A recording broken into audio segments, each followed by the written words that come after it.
Alright, these are like old arrows that have bust and snapped and I've just put away. Some of them are just the shafts, some of them retain the flight end. And if you can see what I've done there is I've cut the knockoff flush to turn them in. I've cut the damaged ends off, repaired them in the centre to turn them into a crossbow bolt, really.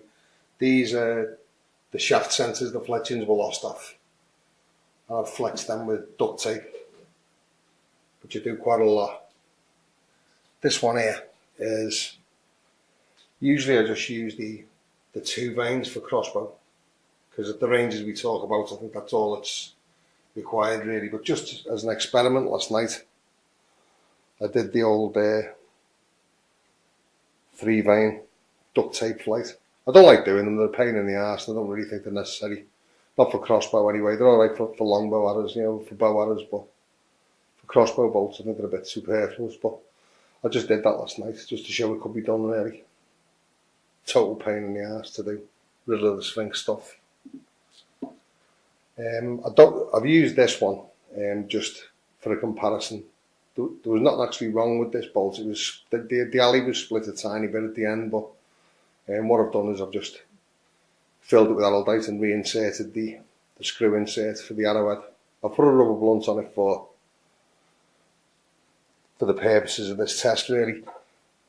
I prefer not to. If these get damaged and I can repair them, I prefer not to put rubber blunts on them or to fit a rudimentary head, because if in the case of an emergency they're very, very handy for fitting broadheads to and stuff. You know, if you lived in a country where you could legally use broadheads, like, you catch me drift. So I do try not to compromise the integrity of that. I try and leave them, if they're damaged a bit, I try and cut them back and reinsert, which I've actually done with that one. That's an Armex aluminium arrow crossbow bolt. This, as you can see by the faded flights and the spalting on the wood, I was doing a bit of work out in the garden the other day and I found this in the brambles. And how it got there, like, I suspect our Ben might have had something to do with it, but it was hidden amongst the brambles, like. So I fished it out, cleaned it up a little bit, cut the knock flush-ish, fitted the rubber blunt to it. I quite like, for any sort of like social survival scenario, if you like, any hypothetical zombie apocalypse situation, let's say, I like the blunts. You don't always, if you get a hypothetical zombie or cannibal hanging around your house in any sort of like post-apocalyptic hypothetical scenario, I mean, you're not always going to want to end them, are you? You know, so a friend of mine, a close friend of mine who's been to war twice, told me that sometimes an incapacitated enemy can be more of an asset to you because he's more of a strain on his resources and his comrades, you know.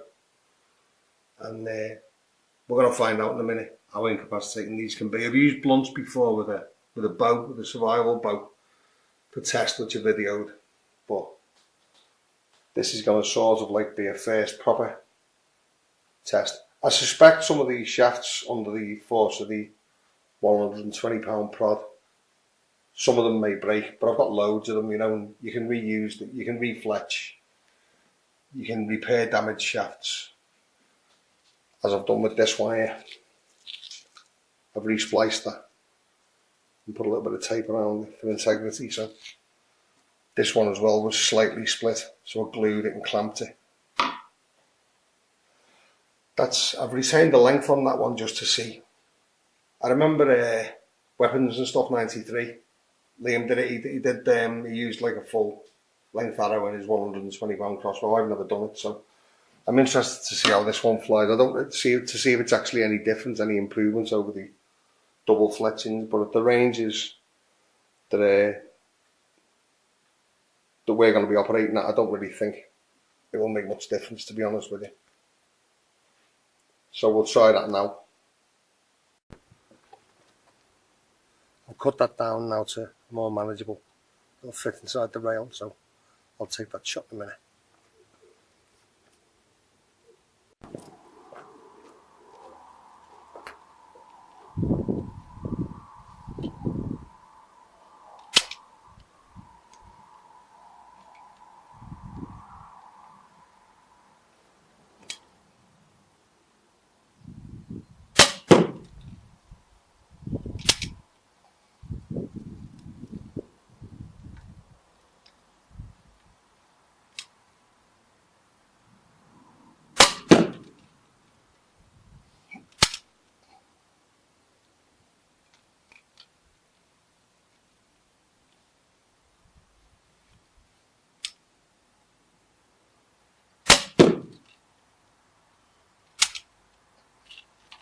long arrow.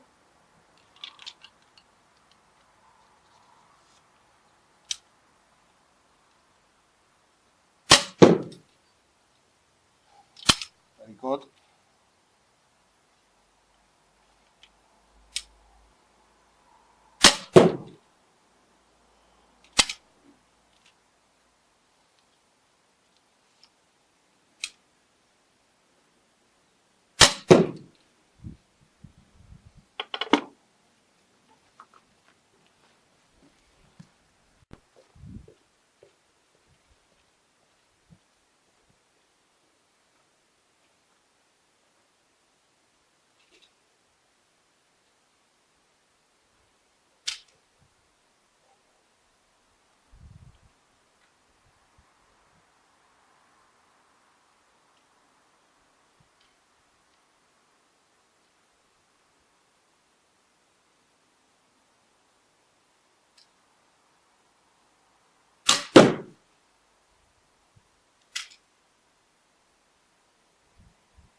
I don't know what that sounded like on camera. Some of these bolts have ended up like 12 feet away from the target, 12, 14 feet away from the target. So, no idea you can see. That's good old Celotex, aka Kingspan, only denser. And there's a piece of 6mm ply in between each piece. It's taped up with duct tape, and it's got like carpet taped to the front of it and glued to the front of it. So I'll have a look at the film in a minute and see if there's any movement on the box, but I reckon that's called a busted ribs right there. Thanks for watching.